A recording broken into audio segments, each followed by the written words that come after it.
I'm guessing you have a decent sense of how we actually got here, right? Yeah, I think if you have you ever read Max Weber's book, The Protestant Ethic and the Spirit of Capitalism? No, I haven't. So he kind of talks about where capitalism came from, and he's kind of blown away in this book. And he says it's kind of amazing that we were convinced people to go work in jobs, right? Because we had to overcome what he labeled as traditionalism. And traditionalism was like you work enough to meet your needs. Like if you're a farmer, you work the season, then you take the rest of the year off.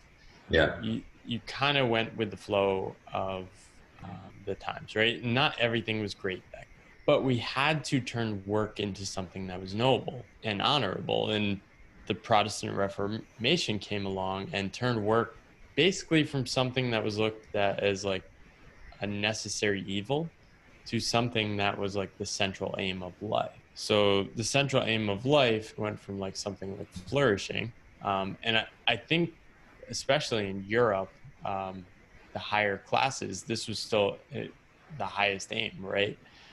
So kind of held together by those traditions into something where taking the American model, if you look back at like de Tocqueville when he went to America and he's like, I don't understand these rich people.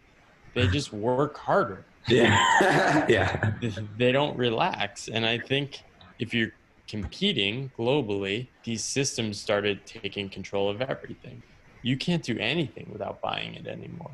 Like everything has been turned into something that can be, yeah. and like the American style has taken over the world. The system is so powerful, right? And I think what's happened is like people don't realize that the system creates your reality, it creates your experience, and dictates your behavior. Oshan Jarrow has written a lot about this, and he's contemplating like what are the implications of this hyper-capitalism, where we're not limited by a 8-hour workday or scarce resources.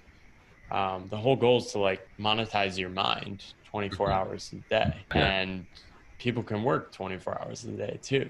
So what does that mean? It's pretty crazy. And we've basically just taken this conception of leisure, which is like an active participation in life or a contemplation about the mysteries of life, and push that to a side, right?